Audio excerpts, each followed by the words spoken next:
안녕하세요. 엉클리의 돈돈 주간경제 뉴스입니다. 자, 오늘은 가계금융하고 그 다음에 국내 금융시장 살펴보는 건데, 먼저 국내 금융시장부터 살펴볼까요? 부동산 때문에 주식시장이 많이 묻혀 있었는데, 뭐 계속 오르는 거 아니야? 이렇게 생각을 하시는 분들이 많은데, 하루 만에 3%대 급락한 코스피, 비투 나선 개미들 불안. 코스피가 연이틀 동안 뭐 제가 뉴스를 이제 선정하는 그때까지 뉴스 중심으로 하면 큰 폭으로 하락했습니다. 뭐 2% 하루에 2%또 3%뭐 이렇게 그 동학개미들은 뭐 1조 넘게 주식을 떨어진 김에 사들였는데 그 문제는 이제 대출을 받아서 빚내서 한 투자 비투를 한 사람들이 적지 않아서 이제 전문가들 포함해서 정부 당국도 눈여겨보고 있습니다.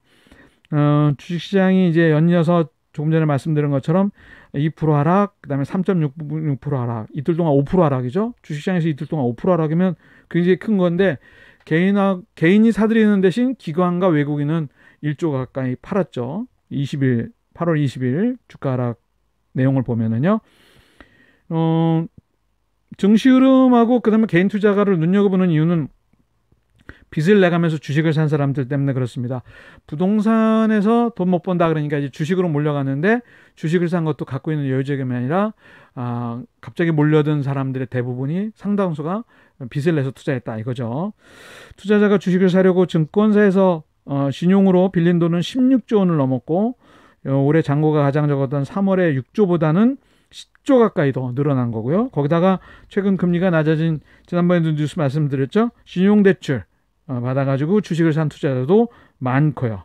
거기다가 이제 주식을 갖고 있는데 이제 이렇게 손실을 보게 되면 이제 흔들리기 마련인데요. 거기 뭐 최근에 주식시장이 코로나19 확산하고 미중 무역 갈등을 포함해가지고 변동성이 굉장히 확대될 수 있는 가능성이 있는 거기 때문에 이제 정부도 전문가들도 이제 눈여겨보자라고 이제 촉각을 곤두세우고 있는 것 같습니다. 엉클즈의 원포인트 코칭 그렇습니다. 뭐 저도 투자 시장을 굉장히 오랜 동안 지켜본 사람으로 투자의 속성이 여러 가지가 있거든요. 투자의 속성의 첫 번째는 변동성이에요. 오름과 내림의 폭이 여러분들이 상상하는 것 이상으로 굉장히 크다라는 겁니다. 그리고 외부의 변수들이 너무 많은 영향을 준다는 건데 오를 때하고 내릴 때 차이가 있거든요. 이제 오를 때는 제가 여기 이렇게 읽어드리겠습니다. 오를 때는 모든 것이 용서되고 묻히지만 떨어질 때면 괜찮던 문제도 터지는 세상이 바로 투자의 세상이라는 거죠. 사모펀드도 수익이 기대 이상으로 잘 났으면 불법이 있었는지 없었는지도 모르고 넘어갔을 가능성이 높습니다. 그런데 원금 손실이 나고 그러다 보니까 이게 이렇게 뉴스거리가 되고 금융감독원 뭐 대통령까지 나서서 막 이런 그 관심을 갖게 되는 건데요.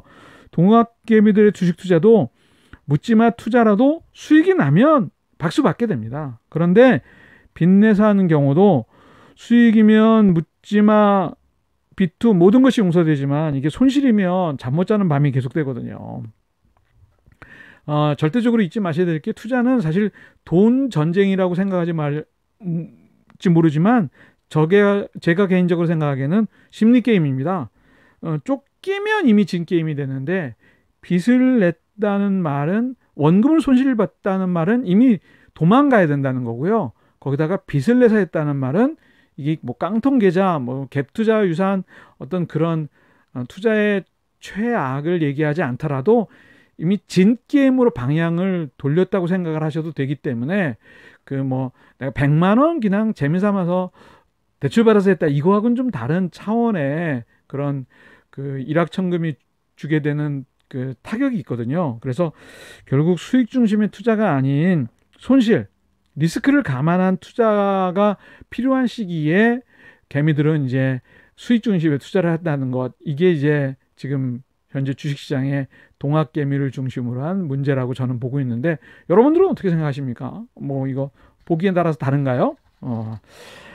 자, 이제는 그 가계금융 뉴스 한번 짚어보겠습니다. 자, 전월세 전환율 1.5% 인하, 전세 월세 전환 줄어들까? 뭐 부동산 얘기입니다. 정부가 전월세 전환율을 기존 4%에서 2.5% 수준으로 낮추기로 함에 따라서 최근 급격히 진행되고 있는 전세 월세 전환 추세가 진정될지, 뭐 주택임대차보호법, 부동산 시장이 시끄러운데 그 중에서 특별히 서민들이 뭐 전세 월세 이렇게 뭐 집 살 능력이 안 되는 사람이 뭐 이렇게 좀 보호를 받아야 되는 그런 상황에서 주택임대차 보호법까지 나왔는데, 여기에는 이제 그 집 가진 사람들이 전세를 주택임대차 보호법을 피하기 위해서 전세를 월세로 돌리는 거죠.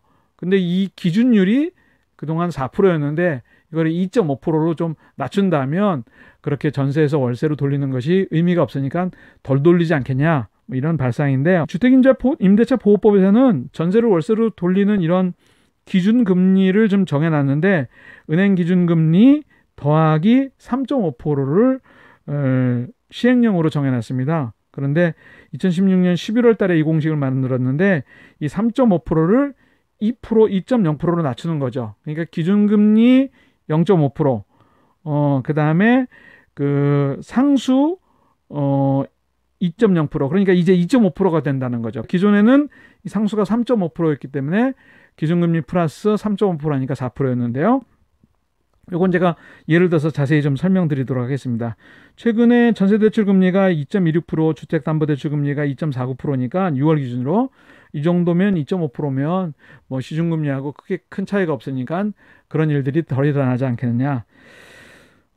전월세 전환율이 이렇게 4%에서 2.5%로 내려가면 전세를 월세로 돌릴 때 월세가 그만큼 낮아지게 되는 거죠. 예를 들면 4%를 기준으로 하면 전세 5억 원을 집주인이 보증금을 3억으로 낮추고 나머지를 월세로 받겠다 그러면 2억 원에 대해서 4%를 기준으로 한다면 800만 원이죠. 그러면 월 66만 6천 원이 되는데, 이 4%를 2.5%로 하게 된다면 월 41만 6천 원이 되니까 한 25만 원 정도가 내려가게 되는 거죠. 그러면 25만 원 월세를 덜 받으면서 집주인이 꼭 월세로 전환을 할까? 그냥 전세로 그냥 올리지 말고 갖고 있자, 이렇게 할 수 있는 가능성이 높기 때문에 아마 이런 전세에서 월세로 전환해 가지고 서민들이 받게 되는 피해가 좀 줄어들지 않겠느냐, 이렇게 생각하는 건데, 글쎄요, 이게 강제 조항이 아니고 얼만큼 시장에서 먹힐까, 이게 좀 의문인 거예요.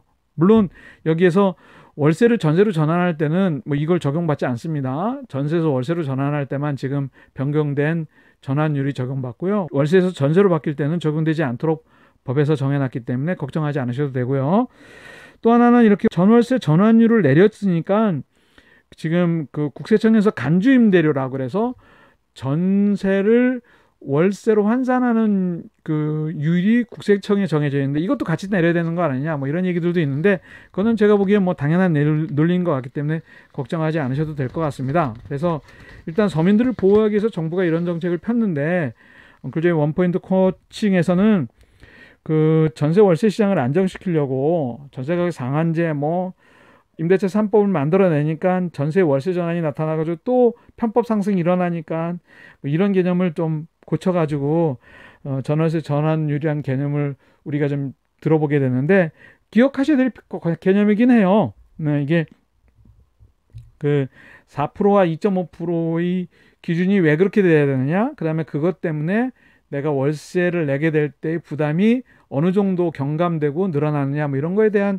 기본적인 개념은 뭐 우리 사회를 살아가는 경제인으로서 필요한 부분이기 때문에 여러분들이 목돈과 월 수익의 관계, 전월세 전환율의 개념을 이번 기회에 분명히 인지해 둘 필요성은 좀 있고요.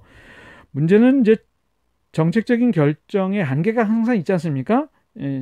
이게 뭐 시장을 억누르는 거다, 또 시장에서 정말 그렇게 먹힐 거냐, 뭐 이런 거에 대한 논란이 굉장히 많이 있는데, 여하튼 지금 이렇게까지 오게 되는 거는 문제의 발단과 제도의 변경이 그 국민들한테 불신을 주는 정책의 반복, 시행 오류의 반복이 아니었을까 하는 것 때문에 걱정이 되고 있습니다. 제도가 아닌 신뢰인데 자꾸만 제도로 이 신뢰를 회복하려고 하다 보니까 여기까지 온 것 같은데, 뭐 이런 뉴스를 전해드릴 때마다 저는 안타까운 마음밖에 들지 않아서 제가 말을 여기서 멈춰야 되겠네요. 자, 엊그제 주간 뉴스는 여기까지 하도록 하겠습니다.